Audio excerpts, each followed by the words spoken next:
এই বিডিআরের ঘটনা হাসিনা আসার 1 মাস পরেই কেন ঘটলো? হাসিনা সব কিছু জানতো। 4 জনে সেদিন ডিনারে কেন যায়নি? এটা চলে এসছে। এর আগে আমি ছিলাম, আমি গিয়েছি, হাসিনা ছিল, হাসিনাও গিয়েছে।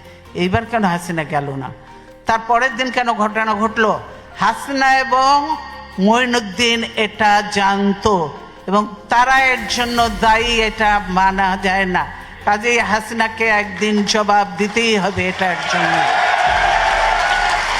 57 জন, হ্যাঁ আমি ক্ষতিগ্রস্ত হয়েছি, আমার ছেলেদের ইয়ে হয়েছে, তারপরেও আমি বলবো 57 জন ভালো ভালো অফিসার কিভাবে মারা হয়েছে তা চিন্তা করা যায় না। তাদের পরিবারদের সঙ্গে যে আচরণ করা হয়েছে সেটা চোখে দেখা যায় না। আমরা 57 জন অফিসারকে ই করে কাউকে পুড়িয়ে ফেলা হয়েছে, কাউকে গার্বেজের ভিতর দেওয়া হয়েছে, কাউকে আর এর সঙ্গে জড়িত ছিল আরো। আপনারা জানেন যে একজন ছিল, সে র্যাবে আমরা নিয়েছিলাম, লোকটা খুব ভালো ছিল, শায়েক আব্দুর রহমান ছিলেন গুলজার, আপনারা জানেন গুলজার ধরেছিল ওই শায়েক আব্দুর রহমানকে। তার জন্য রাগ ছিল ওই যে মির্জা আজমের, তার বোনের জামাই ছিল, তার জন্য গুলজার সন্ধ্যা পর্যন্ত র্যাবকে, মঈনকে, অমুককে বারবার ফোন করেছে, হেল্প হেল্প হেল্প, সাহায্য চেয়েছে, কিন্তু কেউ এগিয়ে আসেনি। কি বলে র্যাব, আর্মি যে বসে আছে কিন্তু পারমিশন পাচ্ছে না, র্যাব ঢোকার পারমিশন পাচ্ছে না। পিলখানায় যদি তারা ঢুকতে পারতো, আমি মনে করি এরকম নয়, 2-1 জন মরতে পারতো, তো সব অফিসারকে আমরা বাঁচাতে পারতাম। দেশের এটা ছিল অ্যাসেট। আজকে দেশকে ধ্বংস করে দেওয়া হচ্ছে, আর্মিকে শেষ করে দেওয়া হয়েছে। এর জন্য অবশ্যই তারপরে তদন্ত কমিটি করে তদন্ত থেকেও বাদ দেওয়া হয়েছে। এমন সব লোকজন দিয়ে তদন্ত করতে যাকে দেয়া হয়েছিল সেটা তাকে করতে দেয়া হয়নি। তারপর সে তাকে বাদ দিয়ে আরেকজনকে দিচ্ছে, দলীয় লোককে দিয়ে ইয়ে করে কোনো রকম নাম কাস্তে লোক দেখাতে হবে, সেটা করেছে। কে করেছে? তাদের লোক। এইটা বুঝতে পারছেন। কাজে বিডিআর ঘটনার সঙ্গে হাসিনা এবং মঈনুদ্দিন সরাসরি জড়িত। তারা এদেরকে নিয়ে একসঙ্গে শেরাটন হোটেল থেকে খাওয়া এনে খেয়েছে। তাদের যে তখন একজন ছিল, কি দিদি ছিল না কি ছিল, কি না, তৌহিদ তখন কোথায় ছিল? হাসিনার ওখানে ছিল না? নিজের পরিচয় দিয়ে গেছে, একসঙ্গে খাওয়া দাওয়া করেছে, সব কিছু করেছে, ভালো কাজ করেছে, বাবা দিয়ে পাঠিয়ে দিয়েছে। এই হলো অবস্থা। কাজে শুধু এই ঘটনা নয়, হাসিনা অনেক কিছুর সঙ্গে জড়িত। এবং বর্তমানে যে জঙ্গি তোলা হচ্ছে বিদেশিদেরকে ভয় দেখানোর জন্য, যে এই দেখো আমি ক্ষমতা থেকে গেলে এই দেশে জঙ্গিদের উত্থান হবে, এই দেশে এইভাবে মানুষ হত্যা হবে, হবে। সেই জন্য তারেক বলেছে, আমি আর বলবো না, এই যে বলেছে, আমি শুধু ছবিটা দেখাতে চাই, অ্যালার্মিং কথাটা, অ্যালার্মিং, হ্যাঁ ছবি দিয়েছে মানব জমিন, বুঝেছেন? বলছে কি, সিজারকে গুলি করা হয় কাছ থেকে, বন্ধ ছিল সড়ক বাতি বন্ধ ছিল কেন? তার জন্য দায়ী কি বিএনপি? সরকার দায়ী হতে হবে। কেন ছিল? ডিপ্লোম্যাটিক এরিয়া ওটা, সেখানে বাতি বন্ধ থাকার কথা নয়, বাতি বন্ধ থাকা। আর এখানে জড়িয়ে দিল বিএনপি, সেই আমাদের কাইয়ুমকে জড়িয়ে দিল, যে কাইয়ুম মোটেই না। এই হলো মিথ্যা। হাসিনা মিথ্যে কথা বললো, মানে প্রতিনিয়ত হাসিনা মিথ্যে কথা বলছে এবং মানুষের উপরে অত্যাচার চালাচ্ছে। তাই আমরা বলতে চাই, আল্লাহ আছেন, আল্লাহ অবশ্যই দেখছেন, আল্লাহ বিচার করবেন।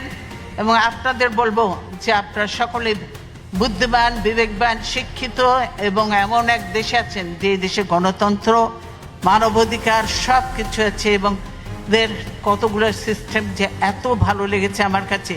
আমি মনে করি যে এগুলো আমাদের দেশেও চালু করা উচিত এবং সুযোগ হলে ইনশাল্লাহ আমরা করব সেগুলো, তাদের কাছে আরও শিখে প্রশিক্ষণ নিয়ে করব। কাজে আমি আর বক্তব্য দীর্ঘায়িত না করে, আমি আপনারা কষ্ট করে এসেছেন, আপনাদেরকে ধন্যবাদ জানাই।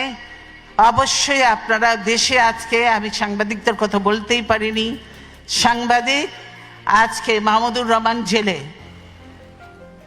অপরাধবিহীন, তারপর সাগররুনির কোনো বিচার আজ পর্যন্ত হয়নি। শওকত মাহমুদ জেলে, প্রেস ক্লাব আজকে আওয়ামী লীগের দখলে। এখন সুপ্রিম কোর্ট বারও দখলের চেষ্টায় আছে, বার কাউন্সিল তো কোনো রকম করেছে, ওটা নিয়েও একটা ভেজাল লেগে আছে। এই হলো অবস্থা। সব দলীয়করণ আর দখলীকরণ চলছে, জমি জায়গা থেকে আরম্ভ করে। সেই বাংলাদেশ এখন মুসলমান, হিন্দু, বৌদ্ধ, খ্রিস্টান কোনো ধর্মের মানুষ নিরাপদ নয়, এবং যত দুর্ঘটনা ঘটছে তার সঙ্গে হাসিনা এবং আওয়ামী লীগ সরাসরি জড়িত, এবং তার পুলিশ বাহিনী, পুলিশ এবং র্যাব এরা জড়িত। তাই আমি বিদেশিদের কাছে আহ্বান করব, এই র্যাবের ইউএন মিশন বন্ধ করতে হবে, র্যাবকে বন্ধ করে দিতে হবে, র্যাবকে যে গুলি টুলি সাপ্লাই দেওয়া হয় এগুলো বন্ধ করতে হবে, নাহলে বাংলাদেশের নিরীহ মানুষরা মরবে, বিদেশিরাও মরবে, এবং এইগুলো সব বন্ধ করতে হবে। র্যাব, পুলিশ, এদেরকে পুলিশ, এই দেশে দেখেছি পুলিশরা হলো জনগণের সেবক, জনগণের নিরাপত্তা দেয় এরা, অথচ বাংলাদেশের পুলিশ জনগণকে ধরে নিয়ে যে ঘুষ নেয়, না হলে গুলি করে হত্যা করে জঙ্গলে ফেলে দেয়। এই হলো বাংলাদেশের পুলিশের অবস্থা। কাজেই আমরা খুব একটা খারাপ সময়ের মধ্যে দিয়ে বাংলাদেশ যাচ্ছে, আমরা অত্যন্ত কষ্টের মধ্যে আছি।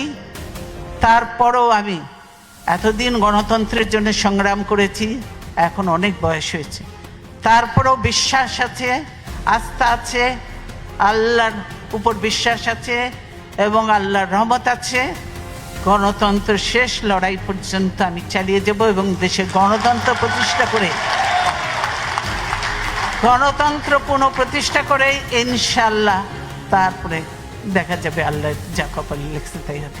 তাই আমি আপনাদেরকে অনেকদিন পর দেখা হলো, আবার কবে দেখা হবে জানি না, কিন্তু বলতে চাই, আপনার প্রবাসে থেকে বাংলাদেশে কারো কথা বলার কোনো সুযোগ নয়, কোনো সাংবাদিক কিছু লিখতে পারে না, ধরে নিয়ে চলে যাবে, মামলা দিয়ে জেলে ভরে দেবে, কেউ পারে না। যা দুই চারটা কথা আমি বলি, ধরলে ধরুক, কিছু আসে জানে, ভয় পাই না। প্রবাসে আপনারা আছেন এবং আপনারা কিছু কথাবার্তা বলবেন, টকশো, এখন টকশোতে কেউ যেতে পারে না, আপনারা কথাবার্তা বলবেন, আপনারা লেখালেখি করবেন, আপনারা একটু জানাবেন, সেটাই করতে হবে। কাজে প্রবাসে আমরা বলি যে আপনার সোশ্যাল মিডিয়াটাকে আপনারা বেশিভাবে কাজে লাগান, এটাকে কাজে লাগান, এবং এটা দিয়ে যেমন মিশরে সেই কি স্প্রিং রেভলিউশন হয়েছিল, বাংলাদেশেও এটা দিয়ে রেভলিউশন করা সম্ভব এবং গণতন্ত্রকে ফিরিয়ে আনা সম্ভব। তাই আমি আমার বক্তব্য দীর্ঘায়িত না করে আপনাদের সকলকে, আপনাদের অনেক মূল্যবান সময় দিয়েছেন, সেই জন্য আপনাদেরকে ধন্যবাদ জানিয়ে আজকের মতো বিদায় নিচ্ছি। ইনশাল্লাহ ভবিষ্যতে আল্লাহ যদি জীবিত রাখে তাহলে আবার দেখা হবে। ধন্যবাদ।